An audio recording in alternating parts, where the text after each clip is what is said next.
مسعود خالد صاحب ہمارے ساتھ موجود ہیں. بہت شکریہ مسعود صاحب، آپ نے باخبر سویرا کے لیے وقت نکالا. ایران اسرائیل جنگ رکوانے کے لیے اب سفارتی کوششیں ہو رہی ہیں، مذاکرات کی طرف بات کو لے کے جایا جا رہا ہے. ڈونلڈ ٹرمپ کا کردار ڈے ون سے بڑا اہم رہا ہے. جہاں پر ان کے کانٹراڈکٹنگ بیانات ہم نے سنے، وہاں پر اب ہم یہ دیکھ رہے ہیں کہ وہ مذاکرات کی طرف بڑھنا چاہ رہے ہیں اور اس کی پیشکش دے رہے ہیں. کیا آپ کو لگتا ہے کہ Donald Trump has lost the moral grounds to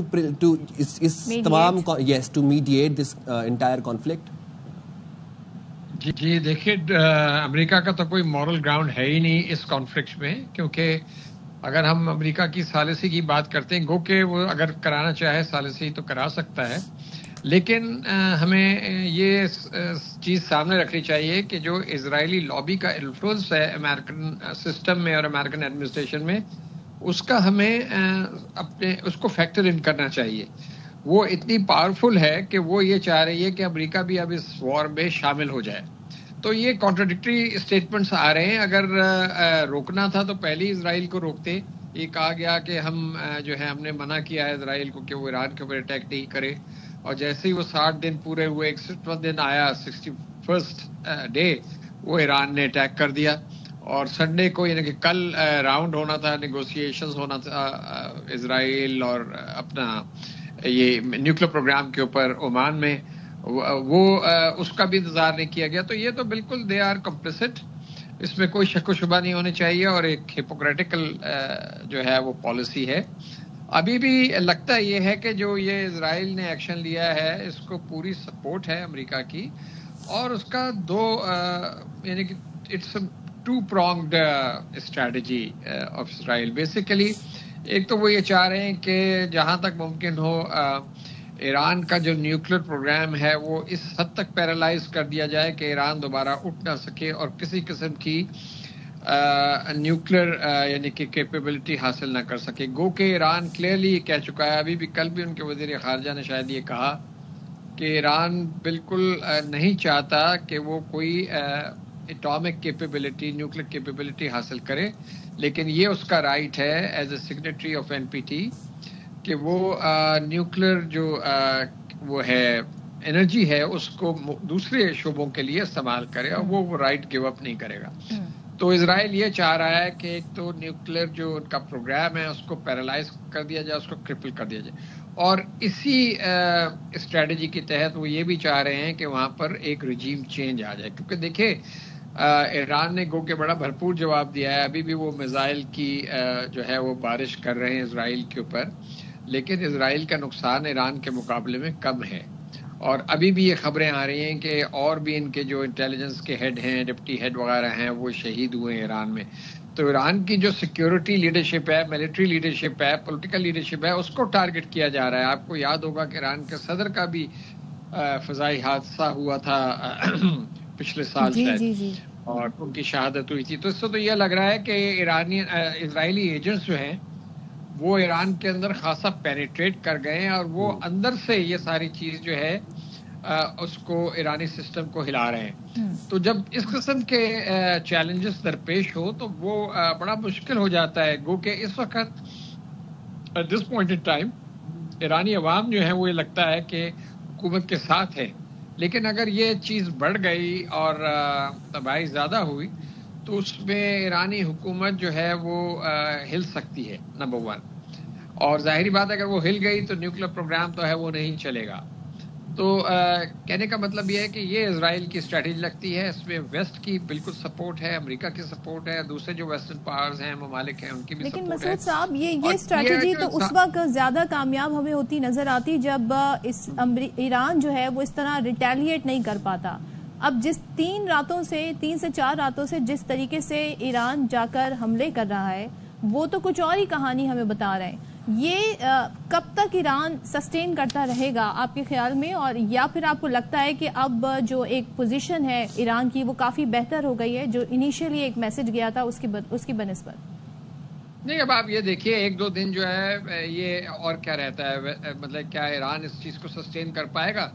Iran کا نقصان جو ہے وہ تو اسرائیل کے مقابلے میں بہت زیادہ ہوا ہے. یعنی کہ ابھی بھی کیجوالٹی فگر جو ہے 225 کی ہے شاید، اور وہاں پر تو 14 اور 18 لوگ جو ہیں وہ مرے ہیں. اور ظاہری بات ہے ویسٹرن میڈیا بتا رہا ہے نا مسعود صاحب. جی ویسٹرن میڈیا نہیں بتا رہا، یہ انڈیپینڈنٹ سورسز بھی آ رہے ہیں. بات یہ ہے کہ ان کا ایئر ڈیفنس، یہ تو ہمیں کلیئر ہونا چاہیے نا کہ ایران کی جو کیپیبلٹی ہے وہ تو انہوں نے ادھر ادھر سے حاصل کی ہے، روس سے مل کے میزائل بنائے اور نارتھ کوریا سے مل کے میزائل بنائے، ٹھیک ہے نا؟ بٹ مسعود صاحب چلے اگر ہم لاجسٹکلی بات کریں ایران کا نقصان ہوا ہے زیادہ، بٹ وہ جو ایک خطے کے بدماش نے ایک دھاک بٹھائی ہوئی تھی پورے خطے میں اپنی، اور وہ جو کانفیڈنس اور امیج شیٹر ہوا ہے یس اسرائیل کا، اس سے بڑا کیا نقصان ہو سکتا ہے؟ وہ اسرائیل اتنا ایکسپیکٹ نہیں کر رہا تھا اس قسم کا جواب دیا جائے گا، لیکن اس کو ہمیں دیکھنا پڑے گا آئندہ 2-3 روز کہ کتنا سسٹین کر پاتے ہیں۔ میرا اپنا خیال یہ، میرا اپنا اندازہ یہ ہے کہ اس میں کمزوری آئے گی، مشکل ہوگا۔ دیکھیے وہ انہوں نے 200 جہاز اڑائے، پہلے تو انہوں نے ڈرون سسٹم کو اسٹیبلش کیا ایران کے اندر، وہاں سے انہوں نے ڈرونز لانچ کیے، اس کے بعد انہوں نے ان کا سسٹم جو ہے وہ جیم کیا، ٹھیک ہے، ریڈارز کا اور ڈیٹیکشن کا، سرویلنس کا، اس کے بعد انہوں نے 200 جہاز اڑائے جو آئے اور جس کی انہوں نے بمبنگ کی، ایران کے جو کی ٹارگٹ سے ان کو ٹارگٹ کیا، تو یہ ان کی کیپیبلٹی تو ہے اسرائیل کی، اور ان کا ایئر ڈیفنس سسٹم وغیرہ کافی اسٹرانگ ہے اور سوفسٹیکیٹڈ ٹیکنالوجی ہے ان کے پاس، میزائلز بھی ان کے پاس، لیکن کوئی شک نہیں ہے، آپ صحیح کہہ رہی ہیں کہ ایران نے بڑا بھرپور جواب دیا اور اچھا جواب دیا ہے۔ اس سے اسرائیل کا جو یہ مت تھا کہ یعنی کہ جو مرضی وہ کر لے اس کو یعنی کہ نقصان نہیں ہوگا، وہ تو ضرور مت ٹوٹی ہے، لیکن ہمیں دیکھنا ویٹ کرنا پڑے گا کہ یہ آئندہ 2-3 دن میں صورتحال کیا شکل اختیار کرتی ہے۔ مسعود صاحب ایک چیز بتائیے گا، اب ترکی ہے اور عرب کنٹریز ہیں، آپ نے رجیم چینج کی بات کی، رضا پہلوی کے اسٹیٹمنٹ، ویڈیو میسیجز ہمیں ٹویٹر پر دوسری ایپس پر نظر آ رہے ہیں کہ وہ تیار ہیں اگر رجیم چینج ہوتی ہے، لیکن رجیم چینج کا صرف نقصان ایرانی حکومت کو ہی نہیں ہوگا بلکہ جو خطے میں ارد گرد بیٹھے ملک ہیں ان کو بھی ہوگا۔ ایک اور ایسی حکومت بٹھا دی جائے گی جو کہ ٹوٹلی اسرائیل کے انڈر ہوگی، ٹوٹلی امریکہ کے انفلوئنس میں ہوگی، تو آپ سمجھتے ہیں کہ یہ ایکسیپٹیبل ہوگا باقی کنٹریز کو اور وہ اس میں ریزسٹ کریں گے اگر اس حد تک معاملہ جاتا ہے تو؟ سارے باقی جو ممالک ہیں، عرب ممالک ہیں، وہ تو امریکہ کے ساتھ ملے ہوئے ہیں۔ ابھی جو سیریا میں ہوا وہ آپ کے سامنے ہے کہ جو کل تک ٹیررسٹ تھا جس کی ہیڈ باؤنٹی تھی، اس کو جا کے صدر ٹرمپ مل رہے ہیں،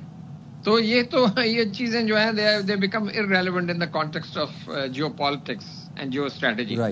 یہ کوئی ایسی بات نہیں ہے کہ رضا پہلوی صاحب کا تو مجھے کوئی اسکوپ نظر نہیں آتا فی الحال، کیونکہ اگر ان کو لایا گیا تو وہاں تو اور کشت خون ہوگا ایران میں۔ تو اس قسم کی سچویشن تو دیکھ ظاہری بات ہے، کیونکہ جو اس وقت جو گورنمنٹ ہے جس کی ایک آئیڈیالوجیکل بیس ہے ایران میں، جس کو کلرجی سپورٹ کرتی ہے، ملا سپورٹ کرتے ہیں، ظاہری بات ہے ان کا تو کلیش ہوگا پھر اس صورتحال میں،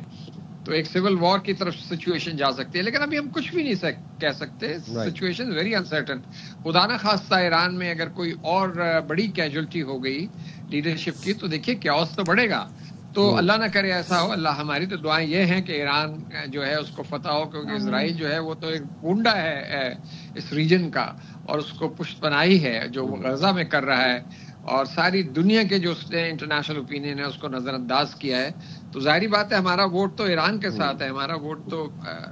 پاکستان میں وی شوڈ ناٹ فارگیٹ کہ اس وقت ڈونلڈ ٹرمپ اپنی پاپولیرٹی کی گراف اگر ان کا دیکھیں بہت نیچے چلا گیا ہے، ان کے ہاں اپنے لوگ پروٹیسٹ کر رہے ہیں، جس طرح ان کی وہ جو پریڈ ہوئی ملٹری پریڈ 250ویں سال کی، وہاں کے جو منظر تھے وہ بڑے ڈپریسنگ تھے ڈونلڈ ٹرمپ کے لیے، تو اور مڈ ٹرم الیکشن بھی آنے، اور پھر سب یہ کہہ رہے ہیں کہ آپ دوسروں کی جنگ میں، اسرائیل کی جنگ میں کیوں کودے، آپ جو امریکن ٹیکس پیئر ہے اس کی پیسہ کیوں وہاں پر جھونک رہے ہیں، ہمیں کیا اس سے مل رہا ہے؟ سو آئی تھنک یہ بھی بڑا ایک الارمنگ سائن ہے for Donald Trump. Thank you very much. جی ہاں بالکل جی، ڈومیسٹک پریشرز ہیں، کمپلجنز ہیں ان کی، اور وہ گمکری بھی ہے ان کی، ایک دن ایک بات کہتے ہیں دوسرے دن دوسری بات کہتے ہیں، تو ذرا کریڈیبلٹی ان کی جو ہے وہ کم ہے۔ بالکل بالکل، بہت شکریہ مسعود صاحب آپ نے پروگرام کے لیے وقت نکالا، اور بالکل پاک بھارت سیز فائر کے بعد جو گراف ڈونلڈ ٹرمپ کا ایسے جا رہا تھا، اب ہم دیکھ رہے ہیں ایران اسرائیل کانفلکٹ کے بعد وہ بالکل ڈراپ ہو چکا ہے، اور اب ہم یہ بھی ایک بڑی امپورٹنٹ چیز دیکھ رہے ہیں کہ جرمنی، فرانس اور برطانیہ جو ہیں وہ ایران کو مذاکرات کی پیشکش کر رہے ہیں جوہری معاہدے کے اوپر، تو اب ذرا حرکت میں آئے ہیں تمام ممالک، اینڈ دین اگین جو خطے کے چودھری کی ایک امیج بنی ہوئی تھی وہ ایران نے ڈیوسٹیٹ کر دی، شیٹر کیا ہے۔